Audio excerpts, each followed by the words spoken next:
Hey everyone, it's Michelle. New background, that means a new apartment. Hopefully this place is way more long-term than the previous ones.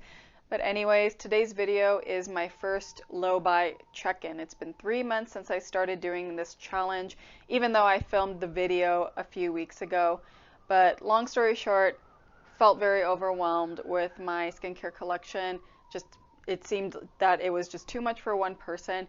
So the goal of this slow buy is just to reduce my collection, control my spending when it comes to skincare, and just find my happy place again with skincare, and why I decided to blog and YouTube about it in the first place. If you want more details such as why I'm starting this challenge, the rules, as well as how I'm holding myself accountable, please be sure to check out that video, which I'll leave up in the cards or in the description box down below. Today's video is one of the ways I'm holding myself accountable, doing a check-in, talking about the successes and challenges I'm having so far with my rules of this low buy, and featuring some product empties, because a big part of it is shopping my stash, using up what's in my skincare collection. So having said that, let's get right into this video. Let's start off with how the low buy rules have been going for the past 3 months, what my successes and challenges are. So I would say for the most part, majority of the rules have been quite successful. I have not been taking any freebies. I have had some PR companies and brands reach out to me for campaigns, which I have respectfully declined. Some of them I were genuinely interested in, but right now I just want to focus on using up what I have in my collection and just getting my skin and my thoughts to a happy place again. Another rule, which was removing temptations, I say has been super successful, because I didn't even realize the Sephora VIB sale was going on. I stopped receiving the newsletter, and the only reason I knew it was happening was from other YouTubers that I watch. I would say removing temptations such as emails, unfollowing certain brands, have been working really well. Another successful rule has been to let it marinate. So if I have an urge to buy something, and some YouTubers, let me tell you, that I really enjoy watching, make me want to buy a lot of skincare, but I've been holding myself back. So instead of going on my app on my phone, which I don't have any more apps on my phone, I go into my notepad, make a list of the skincare that I'm curious with, and I check my current skincare collection to see if I have something similar that I could use in the meantime, and use it up before I purchase whatever product I'm still feeling like buying from that wish list.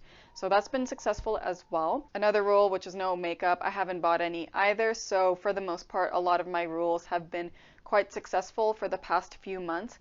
I would say the empty before newbie rule has been a little bit challenging, because, you know, I do review skincare, I like skincare, and I also like drawing comparisons to products that I try.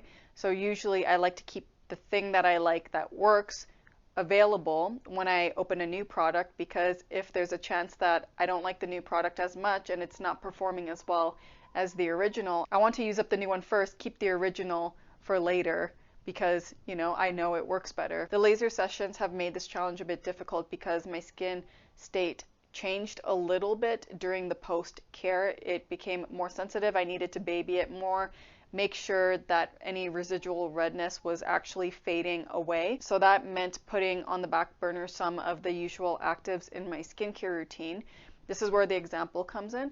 Vitamin C serum, L-ascorbic acid at a low pH level. I have the Geek and Gorgeous 101 Sea Glow serum. That's the one I've been currently using in my skincare routine. Had to put that on the back burner because it was just a little bit more irritating than usual. And then I opened up the NIOD Survival Zero serum, which is a very gentle, potent antioxidant serum. So now I have 2 antioxidant serums open, but one's more gentle than the other and was suitable for my skin type at the time. Another way I find the empty newbie rule more challenging was when I opened up the NIOD Repigment serum. So at first I didn't associate it with the vitamin C serum, because I use L-ascorbic acid as a strong antioxidant in my skincare routine. Whereas with the NIOD Repigment, I opened it because I wanted to see how well it fades a couple of age spots on my body. I have one on my leg, and then one I've had since I was a teenager on my arm here. I just wanted to see if it would fade that. And I was also curious how this would perform on my face as well. I am starting to freckle in this area here. The weather has been so gorgeous, and I'm freckling right away. Vitamin C, the NIOD Survival Zero, and sunscreen have not been helping my freckling. I feel like that's just a normal part of my skin. That's why I consider my skin a type 3 in some sense, because of the freckling that happens. So that's where the NIOD Repigment comes in. I just wanted to see if it would be good at reducing the amount of freckling I get, because it's not just here that I get freckles, it's actually all over my cheeks as well. They're not as prominent as the ones at the top parts here, but they're still there. They honestly don't bother me because they do fade. I'm just curious to see if this will help them fade faster and maintain a nice bright even complexion that the irritating vitamin C serum does. I have reintroduced the L-ascorbic acid serum back into my skincare routine every so often because I do need to use it up. It has turned a pale yellow. It's still good, but it's not the pure clear color when I originally buy it. So I want to use that up right away. And I opened this up by accident because I was thinking about using this more on my body than my face. And again, I like drawing comparisons to whatever skincare I tried. So with that said, the empty before newbie rule has been the more challenging one so far, but I think I'm doing a pretty good job considering the empties I'm going to be showing you. And actually, that's it for this low buy update in terms of the successes and challenges I've been experiencing so far. So let's move on to the next portion of this video. Time for empties. I'm going in order of how I would use it in my skincare routine. First one is the Bioderma Hydrabio Micellar Water. I had 3 of these. I gave one to my sister, used up 2, and then I repurchased a very large bottle of the Sensibio Micellar Water. I really like the Hydrabio one actually. It made my skin feel nice and soft. I purchased the large size of the Sensibio rather than the Hydrabio because the Sensibio one, it doesn't have fragrance, even though my skin was fine when I was using this. It's more so because on the rare occasion that I start wearing eye makeup or mascara, I like placing a very soaked cotton round on my eye area to remove that mascara, the eyeshadow, whatever I'm wearing around my eyes. So I want it to be the most gentle formulation as possible. That's why I went with the Sensibio one instead of the full size of the Hydrabio. Otherwise, I really enjoyed using this one as well. I emptied out a Jolly Joker. This is my second tube of this. I did a full review on this as well as a couple of other products. If you're interested in checking that out, up in the cards or description box down below, I will leave a link for you all. To sum it up, it's my favorite non-foaming low pH cleanser. Moving on to toner, more watery type of products. The first one is the Violette FR Boom Boom Milk. This is actually the second bottle that I emptied. I have featured this in the unboxing as well as a nighttime skincare routine last year. For the second one, I noticed I used this particularly when I would go to the beach, come out of the salt water. I would spray this all over my face and hair just to rehydrate and then go in with sunscreen. After using 2 bottles of this, I would say that is my most favorite way of using the Boom Boom Milk. I would consider repurchasing this, but we are getting into the warmer weather again, and I have the NIOD mist that I want to start using. I also have the Avène thermal water spray for when I needed a nice gentle mist for my post laser care. Also, I've been musing on buying Jordan Samuel's Hydrate the Mist. So while I did enjoy using the Boom Boom Milk, I enjoy the other mists that I've tried or currently have in my collection more. I think it's more so of the fact that the mister on the Boom Boom Milk one is not my favorite. It's a bit more aggressive, a bit more direct, whereas the other mists that I've tried or have, it's way more gentle. It's like a nice thin cloud over your face. So I would say that's probably my one caveat with the Boom Boom Milk is the mister. Actually, what I did was decant it into a smaller one with a spray that I prefer, but you know, it would be nice if they did something about the full size one. Speaking of misters, one package that I really like from a product that I emptied is the Paula's Choice Clear Acne Body Spray 2% Salicylic Acid. I think this is my 3rd bottle of this product. I really like using this right when I come out of the shower, all over my back, chest, armpits, and on the very rare days that I go to the gym and work out or just work out and be active in general, I like to spray this on my body. It really helps to keep the congestion at bay. I did not repurchase this yet. I've actually been trying the Bonjour Eggplant Daily BHA Toner. This one has 0.48% salicylic acid, and I actually decanted it into this mister. It's been fine so far, but I do miss the formulation of the Paula's Choice one. So once I'm done with the Bonjour, I'm probably going to be repurchasing this. Jeez, the wind. Apologies if you're hearing the crazy wind right now, but can't control nature. Anyways, moving on to the next set of empties, I have two serums. So featured the Rovectin Clean Forever Young Biome Ampule in a summer skincare routine morning time, but I also use this as night. This is what kind of got me hooked on the ferment lysate serums, which is why I purchased the Manio Bifida Biome Complex Ampule, because it has a higher concentration of the Bifida ferment lysate. Featured that in my recent skincare routine video, so be sure to check that out. The other emptied serum I also featured in that video is the Ordinary Buffet Plus Copper Peptides 1%. And I have opened the Neod Case 3, but I haven't used it consistently enough because, as you can see, I've been breaking out. Why have I been breaking out? It's the same story. I ate bread. I drank something sugary. I had dessert. I had all the delicious tasting things that are just not good for my skin and body in general. This is the consequence, all this redness here. Yeah, it's always from eating something too carby. It's like clockwork. And you know what? I actually need to sit down and film a video on this because I've been eating high fat, low carb for about 2 years now, just over 2 years. Time and time again, I notice the same thing happen. Even my husband's starting to notice, my mother-in-law as well, my family members. So I need to get on that video and share with you all why I like eating that way, because it's not just for my skin, it has been for my overall health. So long story short, I've had digestive issues for around 10 years, and it's only until I started eating the high fat, low carb way that all my issues have disappeared. And the only times that I ever get those issues, such as breaking out, is when I don't eat a high fat, low carb way.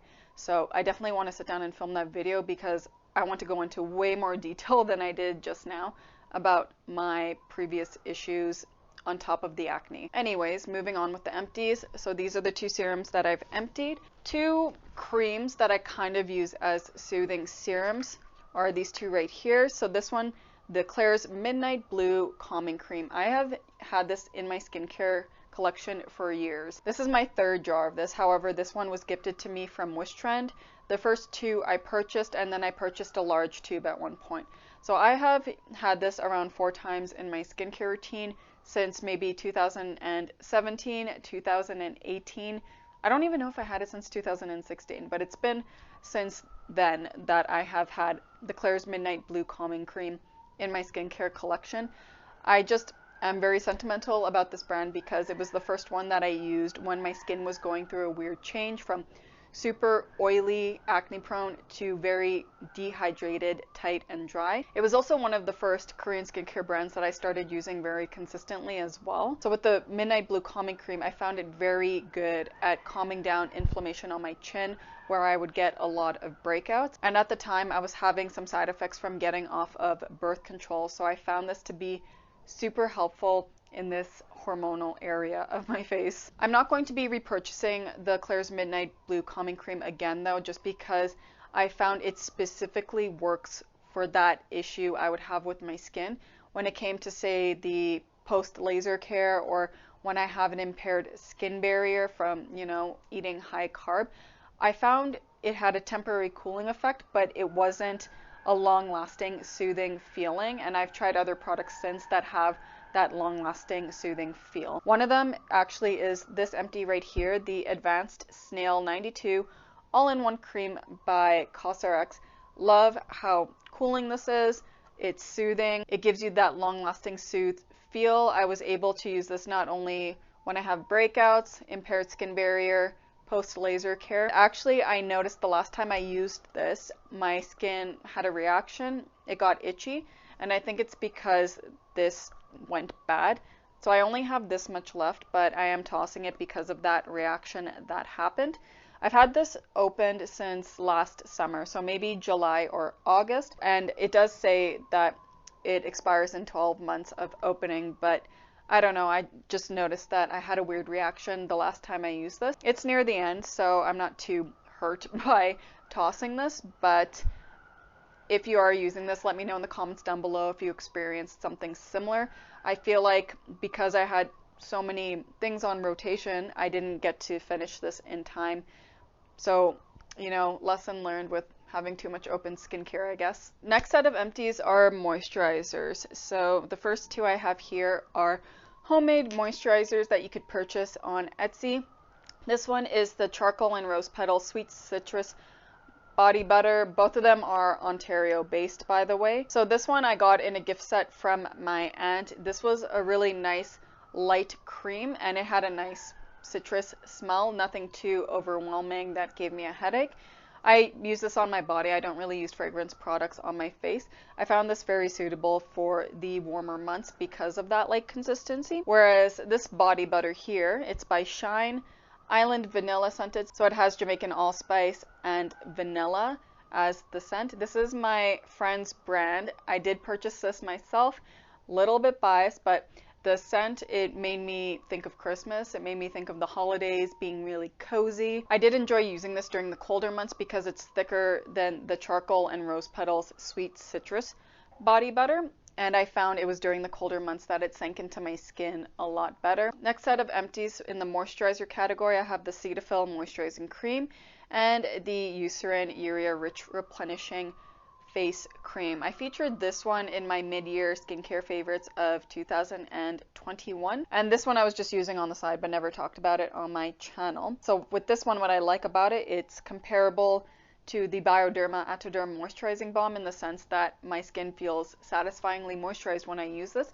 It has 5% urea as well as ceramides and squalane, so it's really nice and rich and emollient. However, this is quite shiny, too shiny for my liking even, so I preferred using this at night, whereas the Cetaphil Moisturizing Cream I actually found lighter and did not moisturize my skin enough, but I really enjoyed how gentle this cream was and no fuss. I know some people don't like Cetaphil because they find it boring, but that's where I think the brand shines, because this is a boring moisturizer that does not make your skin react. I did find the texture a little bit silicone-y, not as bad as like a really heavy silicone based primer. I personally enjoyed the texture, but again, it just wasn't moisturizing enough for my skin. Otherwise, I did like applying it and I liked the gentleness of it. Last set of moisturizer empties, I have 1, 2, and 3 of the Bioderma Atoderm Intensive Balm. This is my holy grail moisturizer. My husband uses it as well. Already purchased a full size of the bottle. Nothing can compare right now for the price and how it just satisfyingly moisturizes my skin without exacerbating any of my acne. I also liked using this during my post-care laser sessions. I can use this on my body as well.